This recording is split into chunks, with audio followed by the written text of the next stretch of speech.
नमस्कार, मैं हूं आपके साथ मयंक। तो देखिए, एक बड़ी खबर, क्या ईरान पर अमेरिका के हमले का पहला प्लान फेल हो चुका है? क्या अमेरिका और ट्रंप ने जो पहला प्लान तैयार किया था ईरान पर हमले का, वो पूरी तरह से फेल हो गया? अब ये सवाल क्यों उठ रहे हैं, इसको समझने की ज़रूरत है। देखिए, बड़े सारे एक्सपर्ट्स इस तरह की राय जता रहे हैं कि अमेरिका ने ईरान पर अटैक का जो पहला प्लान तैयार किया था वो पूरी तरह से डिरेल हो गया है, और वो पहला मिशन जो था, पहला अटैक का फर्स्ट प्लान था, वो बिल्कुल उस तरह से नहीं हो पाया जैसा अमेरिका ने प्लान किया था। अब देखिए, इसको समझने की ज़रूरत है कि ऐसी बात क्यों कही जा रही है।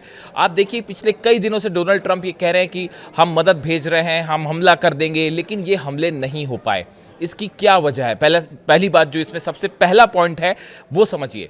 देखिए, अमेरिका ने जब भी कोई बड़ा ऑपरेशन किया, मिलिट्री ऑपरेशन, आपने हाल ही में देखा वेनेजुएला में जिस तरह से ऑपरेशन हुआ, उसमें एक सरप्राइज एलिमेंट था। अमेरिका ने अचानक अपने फाइटर जेट्स भेजे, हेलीकॉप्टर्स भेजे, और मादुरो को अरेस्ट करके ले गए और हमला कर दिया। एक सरप्राइज एलिमेंट था, अचानक ये हमला किया गया। जब अमेरिका ने हमला किया था ईरान पर, देखिए पिछली बार जो 12 दिन की जंग थी, ईरान और इजराइल के बीच में जंग चल रही थी, इसी बीच अचानक अमेरिका के B-2 बॉम्बर्स फ्लाई करते हैं अमेरिका से, और ईरान के तीनों परमाणु ठिकानों पर, इस्फहान, नतांज और फोर्दो पर उन्होंने बमबारी करी और तुरंत वापस चले गए। एक सरप्राइज एलिमेंट था, यानी सामने वाला जो पक्ष है उसको बिना जानकारी के अचानक से ये हमला किया। ये सरप्राइज एलिमेंट होता है। अमेरिका जब भी कोई हमला करता है और वो सक्सेसफुल होता है, जब बड़ा हमला, तो उसमें एक सरप्राइज एलिमेंट ज़रूर होता है। लेकिन इस बार देखिए क्या हुआ। जब जैसे ही अमेरिका ने अपने फाइटर जेट्स का मूवमेंट किया अल उदैद एयरबेस पर, अमेरिका के जो फाइटर जेट्स हैं उनका इराक में अल असद बेस पर और इरबिल में मूवमेंट हुआ, कुवैत के जो बेसेस हैं, एयर बेसेस, यहाँ पर मूवमेंट हुआ, इसकी खबर तेजी के साथ फैल गई और ईरान अलर्ट हो गया। देखिए, हम बार बार आपको ये बात कह रहे हैं कि इस बार जो है वो रशिया और चाइना के सैटेलाइट्स हर एक चीज़ को मॉनिटर कर रहे हैं, और जैसे ही ये मूवमेंट शुरू हुए अल उदैद एयर बेस पर, जैसे ही ये पता चला कि यहाँ पे फाइटर जेट्स का मूवमेंट है, उसके चंद घंटों बाद ये खबरें जो हैं वो सोशल मीडिया में सामने आ गई कि B-2 बॉम्बर्स जो हैं उनको अल उदैद एयर बेस पर देखा गया। इस तरह की खबरें सामने आने लगी। F-35 जेट्स, F-16 का बड़ा मूवमेंट हुआ कतर में, इराक के बेसिस पर, अल असद बेस पर इरबिल में, और साथ ही कुवैत के भी दोनों बेसिस जो हैं यहाँ पे भी फाइटर जेट्स के मूवमेंट हुए। ये ठीक उस समय हो रहा था जब सीरिया पर हाल ही में 2-3 दिन पहले हमले हुए। लेकिन ये जो एयर मूवमेंट है, इसकी जैसे ही खबर रूस और चाइना के सैटेलाइट्स के थ्रू बाहर आई, ईरान अलर्ट मोड में चला गया। ईरान ने अपने डिफेंस सिस्टम एक्टिव कर लिए। तुरंत ये खबर आ गई कि 500 खैबर मिसाइलें तैयार हैं, खुर्रमशहर मिसाइल्स तैयार कर दी गई हैं, और इनको सबको तैनात कर दिया गया, और 8 के 8 बेसिस पर निशाना लगा दिया गया है अमेरिका के, जो कि मिडिल ईस्ट के बेसिस है। यानी देखिए, जो सरप्राइज एलिमेंट होता है अमेरिका के हमलों में, वो इस बार ईरान को लेकर जो हालात हैं उसमें वो पूरी तरह से फेल हो गया। देखिए, वेनेजुएला में आप कर पाए, अमेरिका ने जो हमले किए वेनेजुएला में, वो सबको उसने हैरान किया, और अचानक ही बिना जानकारी के हमले हो गए। धमकी दी जा रही थी, लेकिन किसी को यह नहीं पता था कि कब हमला होगा, और वो अचानक से हमला हो गया, किसी को कानो कान खबर नहीं हुई। लेकिन इस बार ईरान के आसपास जो मूवमेंट है अमेरिकन फाइटर जेट्स का, इसकी जानकारी पूरे मिडिल ईस्ट में फैल गई, ईरान को हो गई, और ईरान ने अपनी सारी मिसाइलें तान दी।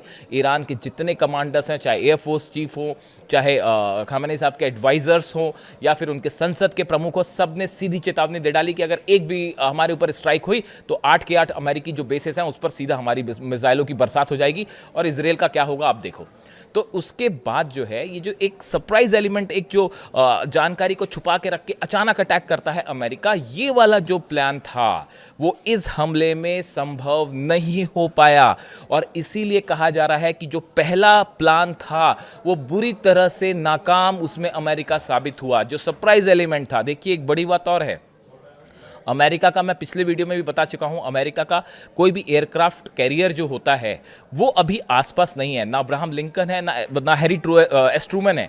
ये दोनों एयरक्राफ्ट कैरियर पिछली बार जो है वो मिडिल ईस्ट के आसपास थे जब हमले किए थे अमेरिका ने ईरान पे, कि अगर हालात बिगड़े तो ये मदद कर पाएँ, लेकिन ये अभी आसपास नहीं है। इसलिए अमेरिका पूरी तरह से अपने फाइटर जेट्स पे ही डिपेंडेंट है कि इससे हमले हों या फिर जहाज़ से जो है समंदर से हमले हों, चाहे वो फारस की खाड़ी में हो या ओमान की खाड़ी से हमले हों या अरब सागर से हमले हों।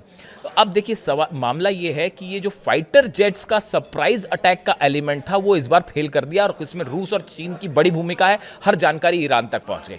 ये पहला झटका है जिसकी वजह से ये कहा जा रहा है कि अमेरिका के ईरान पर हमले का पहला प्लान फेल हो गया। अब देखिए दूसरी, क्यों ये प्लान पहला फेल क्यों कहा जा रहा है, इसकी दूसरी वजह देखिए, ऐसी सोर्सेज से ऐसी जानकारी है कि सऊदी अरब ने और यूएई ने और तुर्की ने भी, तीनों देशों ने अमेरिका को ये सलाह दी है कि ईरान पर हमला मत कीजिएगा, बातचीत से मामले को हल कीजिएगा। देखिए बड़ी खबर है, अमेरिका के बेसेस हैं, सबसे बड़ा बेस जो है वो कतर में ही है, अल उदैद एयर बेस। लेकिन उसके बावजूद देखिए यहाँ पे जो देश में जो अरब कंट्रीज़ हैं, ये कोई इस समय ये नहीं चाहता कि ईरान के साथ जंग हो। इसकी सबकी अपनी अपनी वजह है। देखिए अगर सऊदी की बात करें, सऊदी इस बात को अच्छे से समझ रहा है कि ज़्यादा इम्पॉर्टेंट चीज़ इस समय बिजनेस है। आगे जो प्लान उन्होंने 2030 का जो प्लान तैयार किया है सऊदी ने और क्राउन प्रिंस ने, कि इकोनॉमिक डेवलपमेंट होना चाहिए, रोजगार होने चाहिए, ऑयल बिजनेस होना चाहिए, ये पूरा का पूरा बुरी तरह से ध्वस्त हो जाएगा अगर अमेरिका और ईरान की जंग होती है तो सऊदी ने अमेरिका के साथ है, भले अमेरिका की एयरबेस हो और सपोर्ट करते हो अरब कंट्रीज़ अमेरिका को, लेकिन एडवाइस यही की है कि भाई ईरान से आप अभी जंग मत करिए, ईरान पर हमला मत करिए। ऐसी जानकारियां हैं कि सऊदी ने भी ये कहा है, यूएई की तरफ से भी ये कहा गया, अल-दाफरा बेस है वहाँ पे, और यूएई में भी बड़ा मूवमेंट है अमेरिकन फोर्सेस का, लेकिन उसके बावजूद यूएई ने ये सलाह दी है हमला मत करिएगा। और तुर्की ने तो साफ तौर पर कह दिया है कि किसी सूरत पे ईरान पे हमला नहीं होना चाहिए।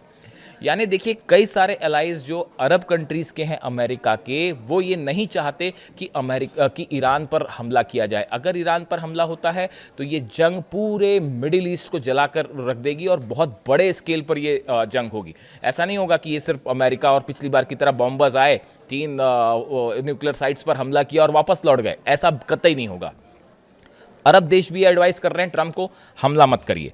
अब जो तीसरी बात देखिए, रशिया और चाइना, पिछली बार जब हमले हुए थे तो रशिया और चाइना कुछ ज़्यादा खास मदद नहीं कर पाए ईरान की, लेकिन आपने देखा पिछले 24 घंटे के ही बयान देख लीजिए, पुतिन ने साफ कह दिया, मैंने पिछले वीडियो में भी आपको बताया था कि कैसे ईरान के बॉर्डर पर जब ये खबरें आई कि अमेरिकी जेट्स आ सकते हैं और ज़बरदस्त टेंशन देखने को मिला, उसके बाद पुतिन की तरफ से साफ मैसेज आ गया है अमेरिका को, ट्रंप को, कि अब हद में रहिए, हमला करने की सोचिएगा भी मत, वरना मामला बिगड़ जाएगा। सीधी चेतावनी।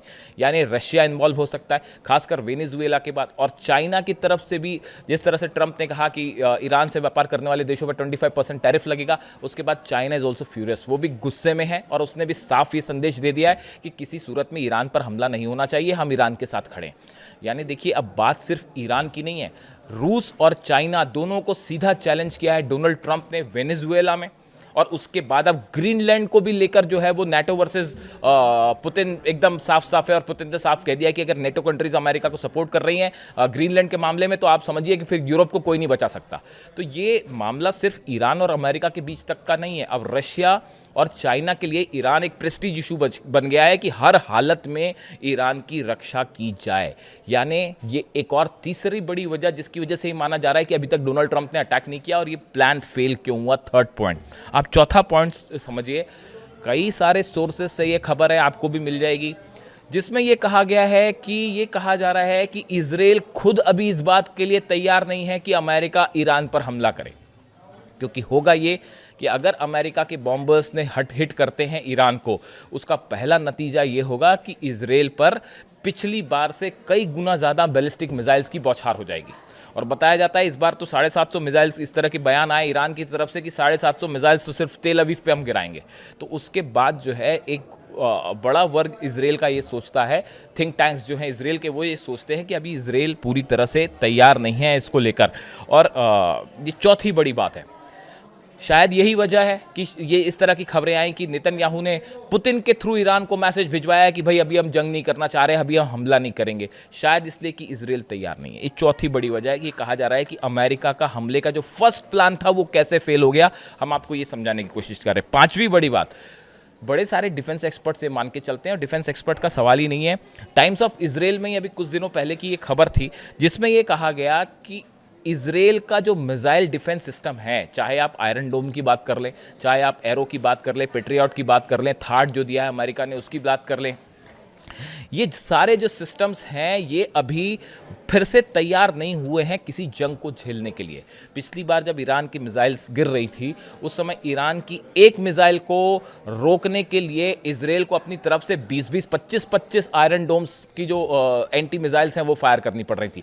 इसके चलते इजराइल की जो मिसाइल्स हैं बहुत तेजी से खत्म हो गई और बताया जा रहा है कि सीज फायर करवाया इसी के लिए गया था कि इजराइल के पास सिर्फ 2 या 3 दिन की मिसाइल्स बची हुई थी, डिफेंस सिस्टम की मिसाइल्स। अगर वो खत्म हो जाती उसके बाद तो फिर वो तबाही मचती इजराइल में कि रोकना मुश्किल हो जाता। इस तरह की बड़े सारे एक्सपर्ट्स की राय। अब देखिए ये वाली जो खबर है कि मिसाइल्स खत्म हैं, इसमें जो टाइम्स ऑफ इजराइल की मैं आपको हेडलाइन पढ़ के बताता हूं। Amid threats of fresh bout with Iran, experts warn missile defence may not be ready. ये कुछ समय पहले का आर्टिकल है, टाइम्स ऑफ इजराइल में छपा हुआ था, जिसमें कहा गया कि साहब जो है वो अभी रेडी नहीं है ईरान।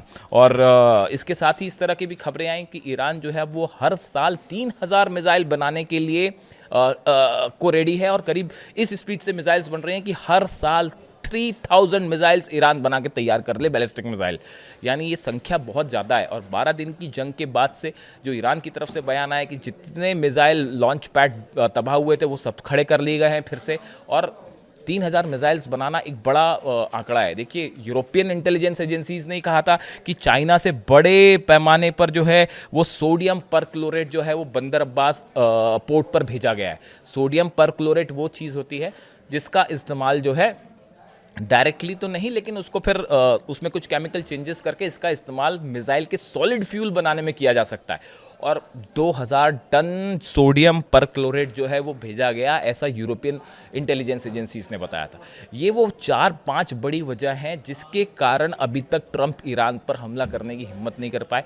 और शायद ये कहा जा रहा है कि जो इसीलिए ये बात कई एक्सपर्ट्स लोगों का कहना ऐसा था, राय इनकी ये है एक्सपर्ट्स की, कि जो पहला सरप्राइज एलिमेंट वाला हमला हमेशा अमेरिका करता है और जब भी वो हमला करता है तो उसमें उसको अपर हैंड मिल जाता है। इस बार वो हो नहीं पाया और हमले का जो पहला प्लान था वो फेल हो चुका है। और ये ईरान की इस बार की पहली बड़ी जीत है। जो जंग के हालात बन रहे हैं उसके बीच एक साइकोलॉजिकल वॉरफेयर चल रहा है और अभी तक हमला ना होना ये ईरान की इस बार के टेंशन की जो है, पिछली बार तो जो जीत थी वो थी ही इजराइल के ऊपर, लेकिन ये इस बार की पहली बड़ी जीत मानी जा रही है। अब ईरान से और अमेरिका के इस हमले को लेकर जो भी अपडेट आएगा, इससे जुड़ी जो भी जानकारी है मैं आप तक पहुंचाऊंगा। Thank you so much.